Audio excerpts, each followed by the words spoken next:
Hello అందరికీ welcome to my channel mercy honey. ఇది నిన్నటి వ్లాగ్ అండి. నిన్న సడన్గా మధ్యాహ్నం మా ఫ్రెండ్ ఫోన్ చేసి వాళ్ళ అబ్బాయిది బర్త్డే ఉంది, డిన్నర్కి అయితే బయటికి వెళ్దాము ప్లాన్ చేశానని చెప్పిందనమాట. ఇంకా అప్పటికి మా పిల్లలు పడుకునే టైం అయిపోయింది. అప్పుడు షాపింగ్కి వెళ్ళలేమని చెప్పి పిల్లల్ని అయితే పడుకోబెట్టాను. ఇంకా మా హస్బెండ్ అయితే ఫోన్ చేసి ఈవినింగ్ త్వరగా వస్తున్నాను, రెడీ అయ్యిండు, వెళ్ళి గిఫ్ట్ తీసుకుందాము అని చెప్పారనమాట. సరే అని నేను రెడీ అయ్యేసరికి ఇద్దరు మా పిడుగులు లెగిసేసారండి. వాళ్ళని తీసుకెళ్తే వాళ్ళకి ఏదో ఒకటి కొనియాల్సి వస్తుందని నేను వద్దనుకున్నాను, కానీ వాళ్ళైతే లెగిసారు. మేము బయటకు వెళ్తుంటే ఇంకా ఆగుతారా, అస్సలు ఆగలేదండి. తోకల వాళ్ళే మా వెనకనే మళ్ళీ వచ్చారనమాట. అక్కడికి వెళ్ళిన తర్వాత తిన్నగా ఉంటారా అండి. ముందు ఒక షాప్కి వెళ్ళాము, మాకు కావాల్సిన ఐటమ్ అయితే అక్కడ దొరకలేదు, అక్కడ ఉన్నవి మాకు నచ్చలేదు. సరే అని ఇంకొక షాప్కి అయితే వచ్చామన్నమాట. ఆ షాప్లో ఇదిగోండి ఇద్దరు సరే ఒక బొమ్మ అయితే పట్టుకొని కూర్చున్నారు. మా జోవితమ్మ ఏమో శాండ్ది యాక్టివిటీ అయితే తీసుకునిందండి, మా మూన్గాడేమో క్లే తీసుకున్నాడు. మా మూన్గాడు ఎక్కడికి వెళ్ళినా క్లే లేదా స్లైమ్ ఈ రెండు కంపల్సరీ తీసుకుంటాడండి. వాటితో డ్రెస్సెస్ అన్నీ పాడవుతాయి, అయినా కూడా వదలడనమాట.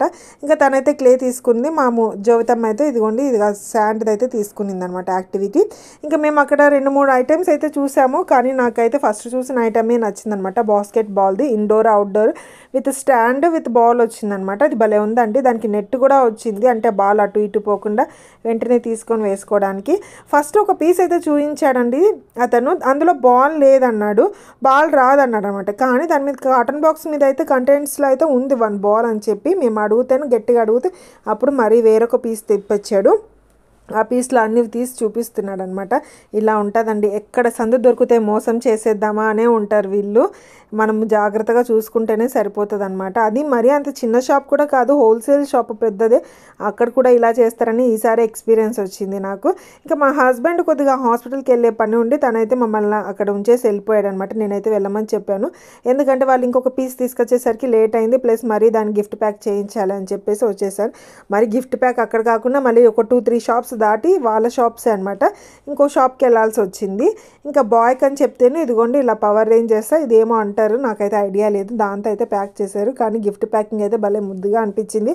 ఆ షాప్కి వెళ్తే అక్కడ పిల్లలకి clips, lunch boxes, pen pouches అన్నీ చాలా బాగున్నాయండి. ఇవి కాకుండా మళ్ళీ మా జోవితమ్మ అవి ఇవి కావాలని అడుగుతుంది. నేను చెప్పాను ఇప్పుడు కాదు, ఈ మార్చ్లో వాళ్ళకి ఫైనల్ ఎగ్జామ్స్ ఉంటాయన్నమాట. ఫైనల్ ఎగ్జామ్స్లో మంచి మార్క్స్ తెచ్చుకో అప్పుడు కొనిస్తాను అని చెప్పాను. చూసారా మా మూన్ గాడు ఎలా తిరుగుతుంది. ఫ్లాట్కి కట్టేది అంతా కట్టేస్తే మనం ఇదేం దాక్కుంటాం. మరి ఒక మూట తీపి చెప్పు మీ నాన్నకు, ఒక బండి తోలిచ్చే మన ఇంట్లోకి. ఇసుక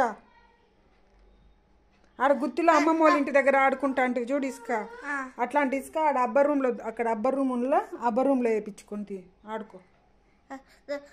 దాంతో అంతా ఇల్లంతా పాడైతే వాళ్ళు కసువు నూకుతారు. నువ్వే నూకు.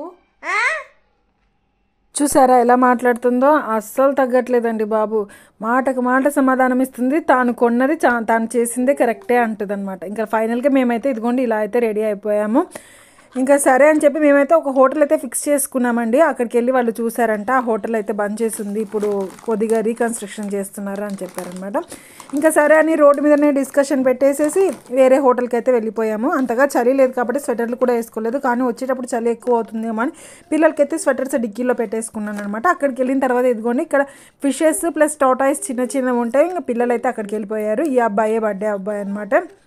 ఇంకా మా మూన్ గాడికి కనిపించట్లేదంటే ఎత్తుకోమని గోల పెడుతున్నాడు, అదిగోండి అబ్బాయికి అయితే విష్ చేస్తున్నాడు. చూసారా ఎంత బాగా. ఇక్కడ ఏంటంటే ప్లస్ పాయింట్, ఇక్కడ రాజ్కోట్లో ఏ హోటల్ ఉన్నా సిటీ బయట వీళ్ళ పిల్లలకి ఆడుకోవడానికి కూడా ఉంటుంది అనమాట. పిల్లలు అందులో బిజీ అయిపోతారు.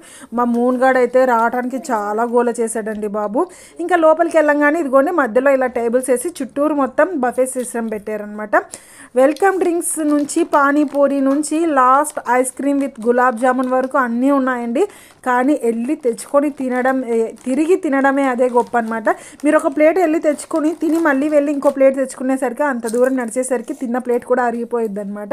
ఇక మా పెద్దమ్మ అయితే ఇదిగోండి వాళ్ళ ఫ్రెండ్కి అయితే గిఫ్ట్ తీసుకెళ్ళి ఇస్తుంది. ఇంకా పానీపూరి స్టాల్ చూసిన తర్వాత పానీపూరి కావాలని పిల్లలు గోల పెట్టారు. ఇంకా మా మూన్గాడు అయితే అస్సలు వినలేదండి. సరే అని చెప్పి పానీపూరి స్టాల్ దగ్గరికి అయితే వెళ్ళాము. నేను చేసిన తప్పు ఏంటంటే నేను టేస్ట్ చూడకుండా పిల్లలకి డైరెక్ట్గా పెట్టేశాను అనమాట. మా మూన్గాడికి పెట్టేసరికి అది ఎంత వరస్ట్గా ఉందంటే అండి, మా మూన్గాడు మొత్తం ఉంచేసాడు అనమాట డ్రెస్ మీదనే. అంత తర్వాత నేను తిని చూస్తే చాలా వరస్ట్గా అనిపించింది, అసలు వద్దనుకొని ఇంకా అటు సైడ్ చాట్ ఉంటే చాట్ దగ్గరికి అయితే వెళ్ళాము. వెల్కమ్ డ్రింక్స్ అయితే ఏం తీసుకోలేదు. ఇంకా చాట్ చూస్తే ఆ చాట్ కూడా దహీ విత్ కోవా చాట్ అంట అండి. ఎంత వరస్ట్గా ఉందంటే నేనైతే ఒక స్పూన్ తినేసి మా హస్బెండ్కి ఇచ్చేసాను అనమాట. హస్బెండ్లో తెలితే ఇది ఒక ప్లస్ పాయింట్ అండి. ఇంకా మా పెద్దమ్మాయి అయితే సూప్ కావాలని అడిగింది. ఇంకా తనకి సూప్ తీసుకుంటుంటే మా మూన్గాడు వచ్చి ఒక పక్క ఎత్తుకోమన్నాడు. నేను మెయిన్ కోర్స్ కంటే స్టార్టర్స్ కొద్దిగా స్పైసీగా అనిపించాయి, కానీ gulab jamun with vanilla ice cream plus jalebi అయితే చాలా క్రంచీగా ఉన్నిందండి. చాలా ఎంజాయ్ చేశాను నేను. నాకు మెయిన్ కోర్స్ అంతగా నచ్చలేదన్నమాట. ఇంకా మా మూన్గాడు అయితే అస్సలు ఏం తినలేదండి. ఫ్రెంచ్ ఫ్రైస్ అంటాడే కానీ అది కూడా తినలేదు అక్కడికి వెళ్ళిన తర్వాత. ఇంకా వాడికైతే ప్లెయిన్ దోశ అయితే ఒకటి వేయించుకున్నాను. దోశ అయితే తిన్నాడు, అది కూడా మొత్తం నన్ను తిప్పి తిన్నాడండి. మిగతా వాళ్ళందరూ మెయిన్ కోర్స్తోనే సాటిస్ఫై అయిపోయారండి. లాస్ట్కి gulab jamun with ice cream అయితే తినేసి వచ్చేసాము.